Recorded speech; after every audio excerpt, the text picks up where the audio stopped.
Hey guys, Easter is only 6 or I guess 5, depending upon how you count it, days away.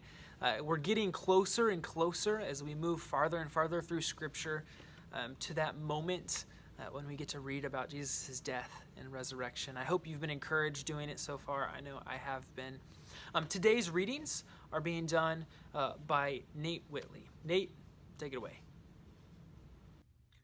I do not pray for those alone, but also for those who will believe in me through their word, that they all may be one, as you, Father, are in me, and I in you, that they also may be one in us, that the world may believe that you sent me, and the glory which you gave me I given them, that they may be one, just as we are one.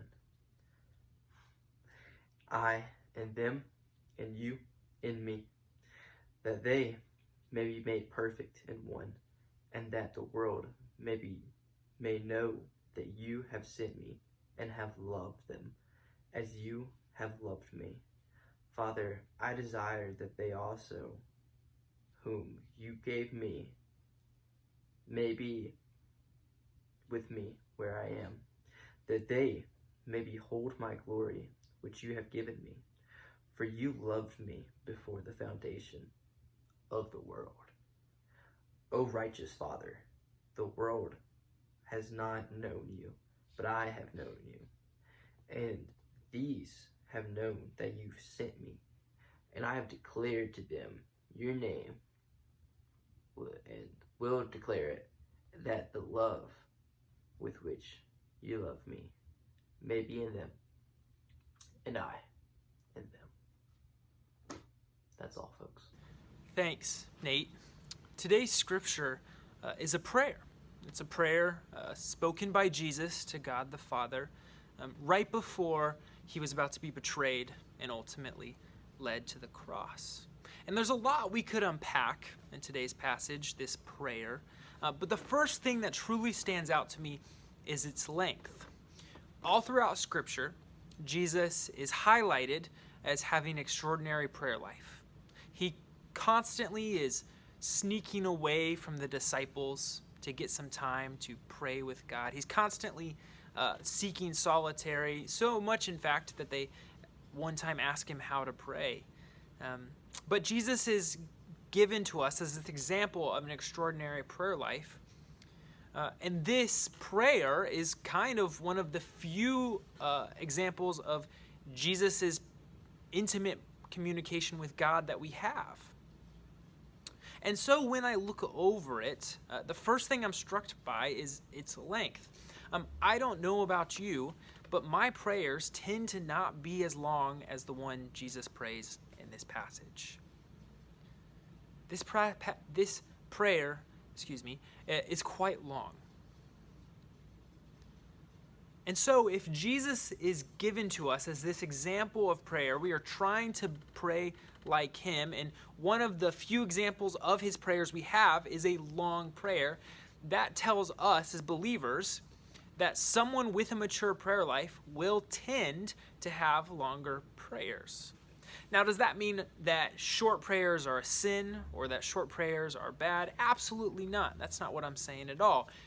Simply put, someone who has an active prayer life will tend to have longer prayers. And that should be as a challenge to us. We should be challenged to make our prayers longer. And by that, I don't mean just adding 2 or 3 minutes at the end of your prayer to say that you are praying for a long time. That's not what I'm saying. What I mean by that is that we would value prayer so much that naturally our prayers would get longer, right? Praying is communication with God. It's speaking to God. And the more you do that, the more you enjoy speaking to God. And the more you do that, the longer your prayers get. So, we should seek to have longer prayers. We should seek to pray more.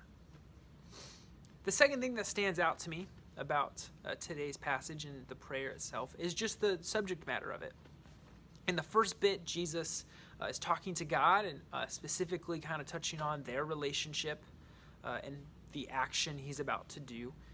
Then he prays for the disciples, and he prays that they would persevere, and he thanks God for them. But then he does something interesting. He prays for those who will receive the message from the disciples. He's praying for us. He's praying for the people who have heard the gospel through other people. That's us. In his final moments on earth, Jesus was praying for us. What a comforting and encouraging fact. We were on Jesus' mind as he was headed to the cross. In that prayer, he prays for unity. He prays that we grow in our relationship with God. All things that are encouraging. Just to know that we were on his mind, just to know that he had us in the big picture already is an incredible encouragement. I hope y'all are doing well. I pray you guys are doing well. And I look forward to seeing you tomorrow for another Easter Daily Devotion.